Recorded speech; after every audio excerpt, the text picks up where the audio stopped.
As expected by the Separatist Council, the false flag attack fueled a huge commodity as citizens were screaming for war. The politicians promised a new economic focus, boosting and expanding the development of new war technology. Their plan had mostly worked, as the majority believed the entire assault was done by the Empire. Only a few naysayers tried to stir up the hornet's nest by claiming it was their own government responsible for the bloodbath. Of these people, a man by the name of Til Que started to gain quite a following as he broadcasted messages across the galaxy, demanding justice for what happened. In fear of riots and a reenactment of what happened on Coruscant, the Council decided Til Que needed to be eliminated before he rose to too much power. Dooku and Grievous entrusted this task with Jango, who was a veteran bounty hunter. He was ordered to hunt Til Que down and silence him for good. Til Que's location was unknown as the broadcasting signal was always scattered. In order to find a trail, Jango would need to visit Coruscant. With the declaration of war, pawns on the chessboard were being moved.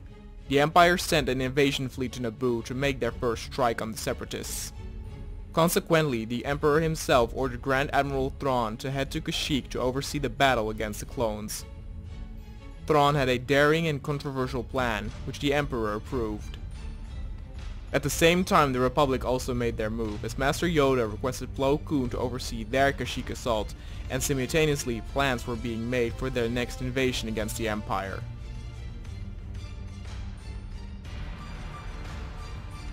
A faction that was quiet and lay low for a while started becoming more active over the last several days.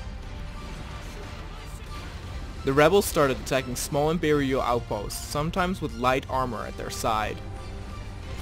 The battles were small in scale, frantic, often coming to an abrupt end.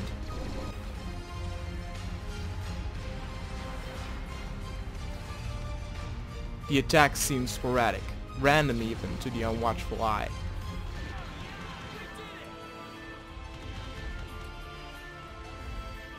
Sometimes with deadly consequences.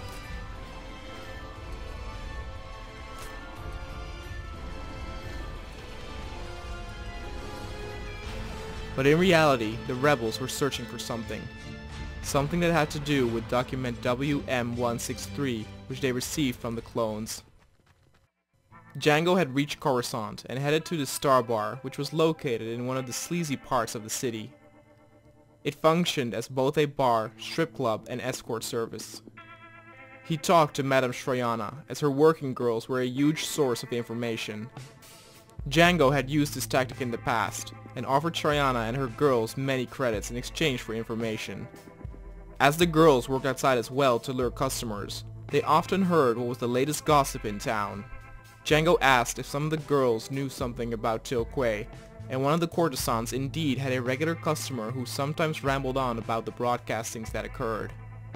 She had an appointment with him later this week, and Jango requested to be informed when he arrived. On the day the customer showed up, he was paired with his regular girl and brought to the room in the back. Jango was awaiting his arrival.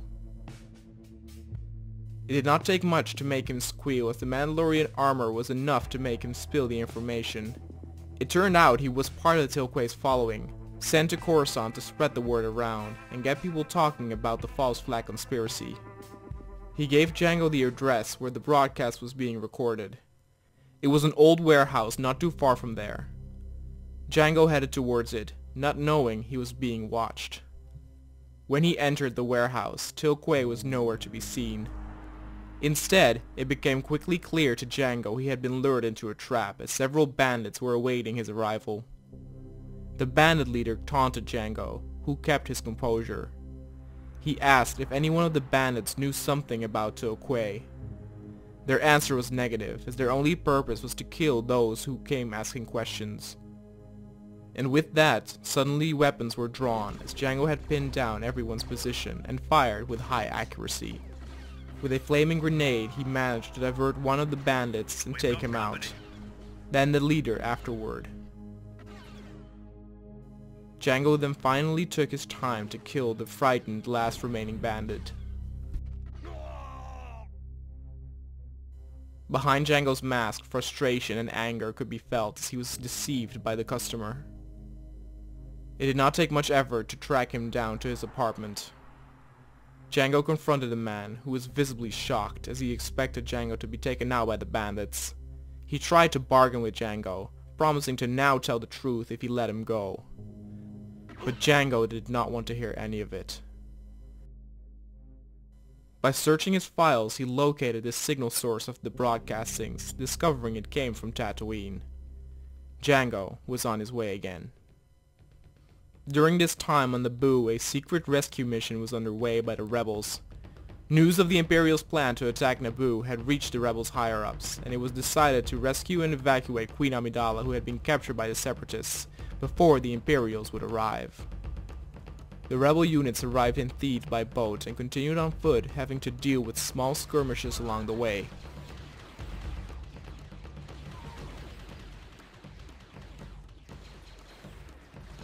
Amongst the rebel units was also Princess Leia, who personally wanted to come along to ensure her mother's safety. Once Leia and her soldiers had reached the cell blocks, it did not take much time to free the Queen and some of the royal guards. The Queen was very grateful to her daughter and the troops. They would then evacuate her off the planet with the intention of supporting and fueling the Naboo resistance with off-planet broadcasting. By dusk, the troops had reached their ships to escape Naboo. Jango had landed on Tatooine and headed to the town nearest of the signal location to ask around. With some credits to persuade some loose lips, Jango managed to pinpoint the exact whereabouts of Til Que. It was a small collection of buildings at the edge of the village. When Jango arrived, Til Que and his guards were already waiting for him.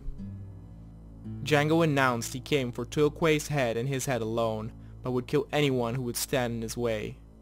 Jango noticed something unsettling. Most of Til Que's guards were common thugs, the kind one hires from Jabba the Hutt. But amongst them there was a defiler, a special agent working for a faction few knew the existence of, as they often lurked in the shadows. Til Que seemed not to worry.